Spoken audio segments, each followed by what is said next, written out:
بجد ده احلى ديكور شتوي ممكن تعملوه في السقعة دي. عملت حوامل شمع من شوية صلصال فوم وغطيان برطمانات والنتيجة طلعت تحفة. ولو بتحبوا الديكور الشتوي اكيد الفكرة دي هتعجبكم قوي. تابعوا معايا الفيديو للاخر عشان نشوف عملنا حوامل الشمع دي ازاي بطريقة سهلة وبسيطة. ولو دي اول مرة تشوفوا القناة بتاعتي انزلوا حالا اشتركوا فيها وفعلوا زرار الجرس على علامة الكل عشان يوصلكوا اشعار مني بكل جديد انا بقدمه. واعملوا لي لايك حلو زيكم ويلا بينا نبدأ ونشوف الادوات. هنحتاج صلصال فوم وده كده عبارة عن 12 قطعة بيجي من المكتبة ومعاه ادوات التشكيل بتاعته.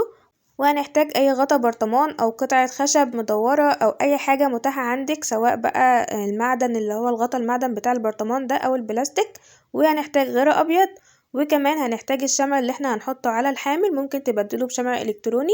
وبس هي دي كل الادوات اللي احنا هنحتاجها ويلا بينا نبدأ.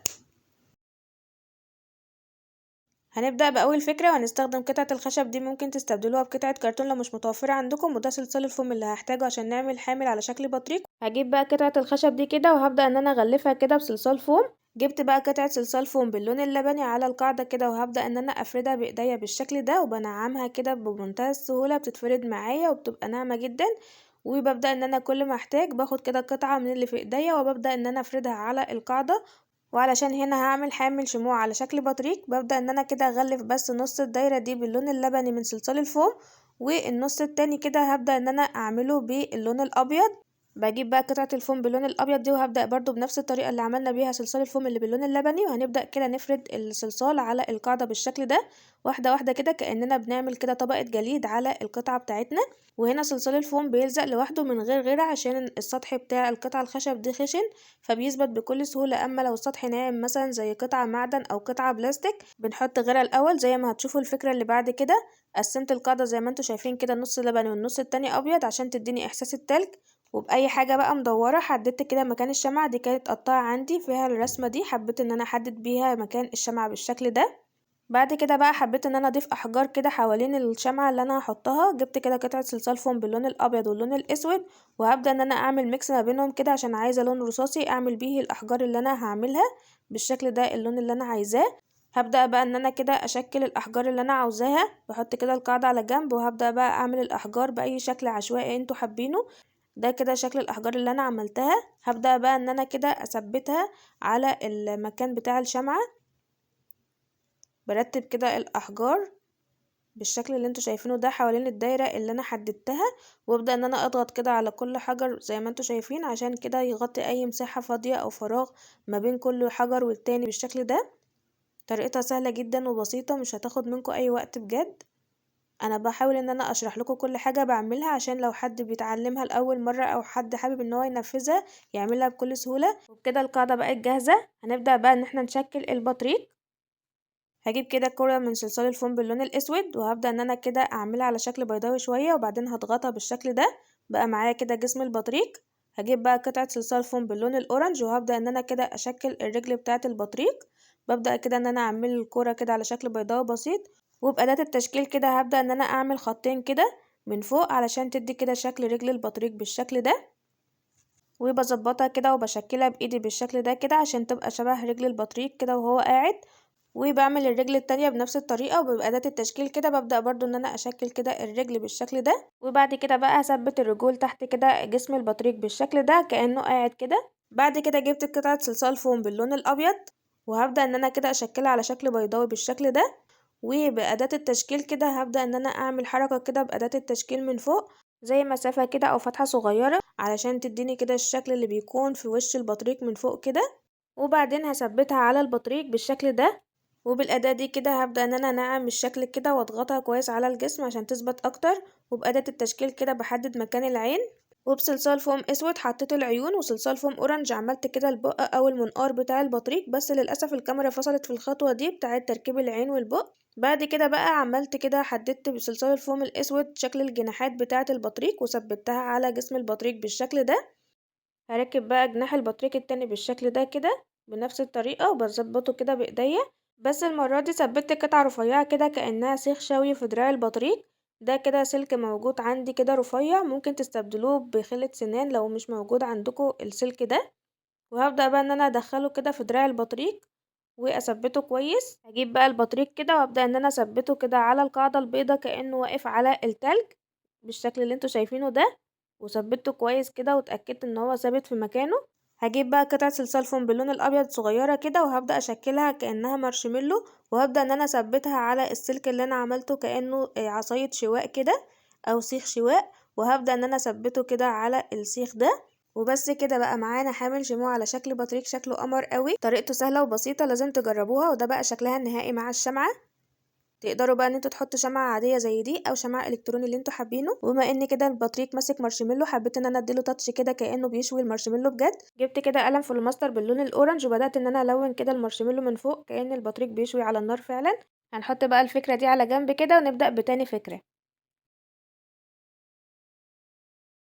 هنا بقى هبدأ ان انا اعمل حامل شموع بشكل مختلف. استخدمت غطا بلاستيك كده بتاع علبة لبن اطفال، وجبت كده صلصال فوم بالالوان اللي هحتاجها عشان اعمل رجل التلج. هبدأ بقى ان انا اجيب كده صلصال فوم باللون الابيض وابدأ ان انا اخد منه قطعة كده، وعلشان ابدأ ان انا اثبتها على الغطا هستخدم الغيرة ده، وهبدأ ان انا احط شوية غيرة كده على الغطا، وبعد كده هدهنهم بايدي كده بالشكل اللي انتوا شايفينه ده وافردهم كويس علشان لما احط صلصال الفوم يلزق ويثبت كويس على الغطا. بفرد الصلصال كده بشكل عشوائي عشان يديني كده شكل رجل تلج كأنه سايح. وده كده بقى شكل الغطا بعد ما غطيته بالكامل بصلصال الفوم باللون الابيض. هحطها بقى كده على جنب. بعد كده بقى جبت قطعة فوم باللون الابيض وعملتها على شكل كرة بالشكل ده. هجيب بقى اداة التشكيل دي وهبدأ ان انا احدد مكان العين بالطريقة دي كده. بعد كده هجيب قطعة صلصال فوم باللون الاسود وهحطها كده مكان تجويف العين اللي احنا عملناه بالشكل ده كده. بعد كده هجيب قطعة صلصال فوم باللون الاورنج وهبدأ ان انا اعمل الجزرة اللي بتكون موجودة مكان انف رجل التلج.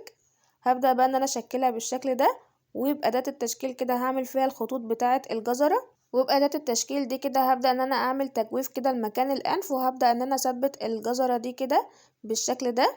بعد كده هجيب قلم فلوماستر باللون الاحمر وهبدأ ان انا ارسم كده الفم بتاع رجل التلج بالشكل ده كده. بعد كده جبت قطعة صلصال فوم باللون الاسود وهبدأ ان انا اعمل طاقية كده لرجل التلج. ببدأ ان انا اكورها بالشكل ده وبعد كده هضغطها كده. بعد كده هجيب قطعة تانية من صلصال الفوم الاسود وهبدأ ان انا اضغطها كده على شكل دايرة، وهثبت القطعتين في بعض. وبعد كده بقى هنثبت الطاقية دي على دماغ رجل التلج بالشكل ده. بعد كده هجيب قطعتين صغيرين من صلصال الفوم باللون الابيض وهبدأ ان انا احطهم كده جوه عين رجل التلج بحيث ان هي تدي اضاءة كده للعين. وهجيب كده شريط فوم باللون اللبني وهبدأ ان انا اثبته على الطاقية من فوق بالشكل ده.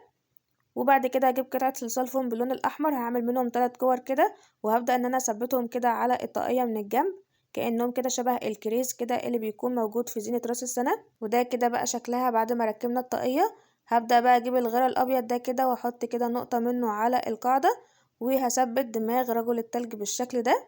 وعلشان نشكل الإيدين بتاعة رجل التلج هجيب كده صلصال فوم باللون البني وهبدأ إن أنا كده أعمله على شكل اسطواني بالشكل ده. وبأداة التشكيل دي هقسمه بالنص بالشكل ده كده. بعد كده هجيب قطعة تانية من صلصال الفوم باللون البني وهبدأ ان انا اعملها على شكل اسطواني كده صغير وهقسمها برضو بالنص. وهبدأ كده بقى ان انا شكل كأني بعمل جذع شجرة. باجي على طرف الاسطوانة كده بثبت جزء هنا وبثبت الجزء التاني في الناحية التانية بالشكل ده. ولو انتوا وصلتوا معايا للدقيقة دي ونسيتوا تحطوا لايك، ياريت تحطوا لايك حلو زيكم عشان هو ده اللي بيشجعني ان انا اقدم لكم افكار احلى واجمل على القناة. وده كده بقى شكلها. هثبتها على الغطا بالشكل ده، وهعمل الايد التانية بنفس الطريقة وهثبتها برضو الناحية التانية بالشكل ده. ترى وده بقى شكله النهائي بعد ما خلصناه. بقى معانا احلى حامل شموع على شكل رجل تلج. تقدروا تحطوا فيه شمعة زي دي او شمعة الكتروني زي ما قلت لكم، او تقدروا ان انتوا تستخدموه كطبق اكسسوارات وتحطوا فيه الاكسسوارات بتاعتكم. بجد شكله تحفة قوي وليه استخدامات كتير. تعالوا بقى نشوف فكرة رقم 3، ودي اسهل حاجة ممكن تتعلموها النهاردة وفكرتها مختلفة تماما. حرفيا دي اسهل طريقة تقدروا تعملوا بيها حامل شموع. جبت كده غطا برطمان صغير وصلصال فوم احمر واخضر وده اللي هنستخدمه للفكرة. هجيب كده قطعة صلصال فوم باللون الأحمر زي ما انتوا شايفين كده، وهبدأ ان انا افردها كده في الغطا من جوه المرة دي، وهبدأ ادخل كده في الزوايا بتاعة الغطا كويس، واساوي صلصال الفوم كويس جدا جوه الغطا بالشكل ده. بفرد صلصال الفوم كده وبضغط عليه كده لحد ما يبقى بالشكل ده. وهجيب قطعة صلصال فوم تانية باللون الأحمر كده وهعملها على شكل اسطواني، وهبدأ ان انا اعملها كإطار كده حوالين الغطا بالشكل اللي انتوا هتشوفوه ده. ببدأ ان انا اثبتها بالراحة كده واضغط بايدي كده كل قطعة بثبتها، ومش هقفل الاطار للاخر ودلوقتي هتعرفوا ليه. وهجيب اداة التشكيل دي كده وهبدأ ان انا بقى ادمج الاطراف دي كده بالشكل ده علشان يبقوا ثابتين سوا مع بعض وكأنهم قطعة واحدة. بعد كده دي خطوة اختيارية. هجيب كده شوية جليتر لونه ذهبي وهبدأ ان انا ارشه كده بالشكل ده. بقى شكلها حلو قوي وهي بتلمع. بعد كده جبت قطعتين صلصال فوم باللون الاخضر، وهبدأ ان انا اعمل كده ورقة شجرة. بعمل كده بشكل ورقة الشجرة بالشكل ده، وهشكل القطعة التانية من صلصال الفوم الاخضر ده بنفس الطريقة كده على شكل ورقة شجرة. بعد كده هجيب الاداة كده دي، وهبدأ ان انا اضغطها بالشكل ده. وبعد كده هجيب اي ابرة رفيعة او اي اداة تشكيل موجودة معانا، وهنبدأ نعمل كده التفريعات او التفاصيل اللي بتكون موجودة جوه ورقة الشجرة بالشكل اللي انتوا شايفينه ده. وبأداة التشكيل بقى هعمل الحركة دي كده عشان اخلي ورقة الشجرة كده كأنها فيها تقطيعات صغيرة او مشنشرة كده. ده كده بقى شكلها، انا عملت منها اتنين، وكمان عملت كور من صلصال الفوم باللون الاحمر كأنها كريس كده. بعد كده هجيب الغيره الابيض، وهبدأ ان انا كده على طرف الغطا كده في المكان اللي احنا سيبناه مفتوح هنحط كده نقطة غيره هنا ونقطة غيره الناحية التانية. وبعد كده بقى هثبت ورقتين الشجر اللي انا عملتهم بالشكل ده، هحط واحدة كده وواحدة الناحية التانية. وفي النص كده هثبت التلات كرات اللي باللون الاحمر كأنهم كريس كده موجود محطوط على ورق الشجرة بالشكل ده كده. ترى وده بقى شكلها النهائي بجد، ولا اسهل من كده. شكلها حلو قوي، وكمان لما حطينا الشمعة كده بقى شكلها تحفة. بجد ممكن تعملوا منها كذا واحدة وتحطوها كده مثلا في كورنر في البيت، شكلها تحفة وسهلة قوي، لازم تجربوها. هنحطها بقى على جنب كده ونشوف معانا اخر فكرة، وهي فكرة رقم 4. نيجي بقى لرابع فكرة والاخيرة. جبت كده غطا برطمان، وكمان هجيب كده قطعة صلصال فوم باللون البني الفاتح وغير ابيض. اول حاجة كده هجيب الغير الابيض وهحطه على الغطا من جوه بالشكل ده. وبأي أداة مسطحة كده هبدأ ان انا افرد الكرة دي بالشكل ده. وبعد كده بقى هجيبها كده وابدأ ان انا افردها جوه الغطا. هفضل بقى افرد في صلصال الفوم كده بايديا بالشكل ده لحد ما الغطا كله بالكامل يكون متغطي بصلصال الفوم. وبأي أداة كده هبدأ ان انا انعم الشكل كده بالطريقة دي. والمرة دي بقى هنرسم على حامل الشمع ده. هجيب كده الوان الماركر دي وهبدأ ان انا كده افتحها علشان اجيب منها الالوان اللي هبدأ ان انا ارسم بيها. والمرة دي بقى هرسم غزالة على الحامل بتاع الشمع ده. اول حاجة كده هجيب القلم البني ده كده، وهبدأ ان انا ارسم الودان بتاعة الغزالة. ببدأ كده ان انا بالراحة خالص، وابدأ ان انا احدد مكان الرسمة. هرسم في الجزء ده كده، عملت الودان بالشكل ده. بعد ما حددتها كده هبدأ بقى ان انا كمان اعمل القرون. وعلشان طبعا الصلصال الفوم طري لسه وانا بصور معاكم، المفروض ان انتوا لو هتطبقوا الحركة دي ان انتوا تطبقوها بعد ما ينشف. بعد كده هبدأ برضو ان انا احدد بقى كمان العيون بالقلم الفلوماستر الاسود. ببدأ كده اعمل العيون بتاعة الغزالة كده كأنها مغمضة، وبرسم لها كده رموش بالشكل اللي انتوا شايفينه ده. بعد كده هجيب قطعة صلصال فوم باللون الاحمر، وهبدأ ان انا اعمل كده كرة صغيرة وهثبتها مكان الانف بتاع الغزالة بالشكل ده. وبالقلم الماركر اللي باللون الاصفر ده هبدأ ان انا احدد كده الاذن الداخلية للغزالة بالشكل ده. طبعا لو كان متوفر معايا اللون البيج هبدأ ان انا اعمل الاذن الداخلية، بس انا متوفر معايا اللون الاصفر فعملت بيه. وبالقلم الماركر اللي باللون البينك ده عملت الخطوط بتاعة الغزالة بالشكل ده. بعد كده لقيت التيب ده عندي كده عليه شجر احمر، ممكن تعملوا اي تيب ملون مش شرط ده خالص، هتلاقوه موجود في اي مكتبة.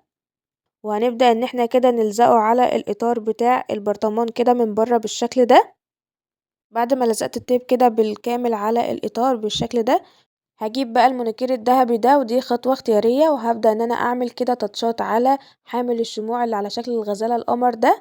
بفتح كده بقى الفرشة دي كده، وهبدأ ان انا احط كده تاتشات ذهبي كده زي ما انتوا شايفين بشكل عشوائي خالص. بس الحركة دي ادت لها تاتش حلو قوي، وكمان فرقت في شكل الحامل كده وبدالها لمعة حلوة قوي. وكمان دهنت كده على الاطراف بتاعة الاطار من فوق زي لمسات خفيفة كده على الاطراف باللون الذهبي كده، ادت لها بجد شكل حلو قوي. وكمان شكلها حلو على الطبيعة اكتر كمان من التصوير. وده كده شكلها النهائي بجد، طلعت قمر قوي. ترى وبكده نكون عملنا 4 اشكال لحوامل الشموع من شوية صلصال فوم، وكمان غطا برطمان كنا هنرميه. وده كده شكل الاربع حوامل مع بعض قبل الاضاءة، شكلهم حلو قوي. ممكن كمان تشيلوا الشموع دي وتستخدموها كطبق اكسسوارات، او تحطوا فيها اي حاجة صغيرة. كمان ممكن تعملوها كفكرة مشروع، او تعملوها كهدية كده وتقدموها لاصحابكم في اي مناسبة، او ممكن تزينوا بيها البيت كده كفكرة ديكور، شكلها قمر قوي. بجد ده احلى ديكور شتوي ممكن تعملوه بايديكم، وسهل جدا مش هيكلفكم اي حاجة غير شوية صلصال فوم وغطيان برطمانات وبس كده. قولولي ايه اكتر شكل عجبكم في الاربع افكار اللي احنا نفذناهم النهاردة، ولو هتنفذوا واحدة منهم ايه اكتر شكل عجبكم وهتنفذوه. حابة اسمع رأيكم جدا في كومنتات. تعالوا بقى نشوف شكلهم واحنا مولعين الشموع. حرفيا الجو كله اتغير، اضاءة دافية، احساس شتوي كده، كأنك قاعدة في مكان كده هادي او في كافيه كده صغير وشكله هادي كده. بجد شكلهم شيك جدا، وكمان شكلهم حلو قوي قوي وهم منورين كده بالاضاءة بتاعة الشموع. وزي ما قلتلكوا تقدروا تستبدلوا الشموع دي بشموع الكتروني. بجد شكلهم شيك جدا على الطبيعة، ومش باين خالص ان هم معمولين من صلصال فوم وغطا برطمان. والاهم من كل ده ان احنا عملناها في البيت بلمساتنا الخاصة. فبجد شكلها تحفة وقمر قوي قوي، لازم تجربوها. انا شخصيا مبسوطة بالنتيجة، واكتر حاجة حبيتها انهم ينفعوا ديكور او هدية او حتى طبق اكسسوار لاي ركن صغير في البيت. وبكده نكون وصلنا لنهاية الفيديو. يا رب يكون الفيديو عجبكم والافكار النهاردة عجبتكم. ما تنسوش بقى اللايك والاشتراك بالقناة وتفعيل الجرس على علامة الكل عشان يوصلكوا اشعار مني بكل جديد انا بقدمه في عالم اسراء DIY. وما تنسوش كمان تعملوا شير كتير لاصحابكم عشان الافكار دي توصل لاكبر عدد من الناس، وكمان تعبي ما يروحش على الفاضي. اشوفكم على خير الفيديو اللي جاي. بحبكم جدا، سلام.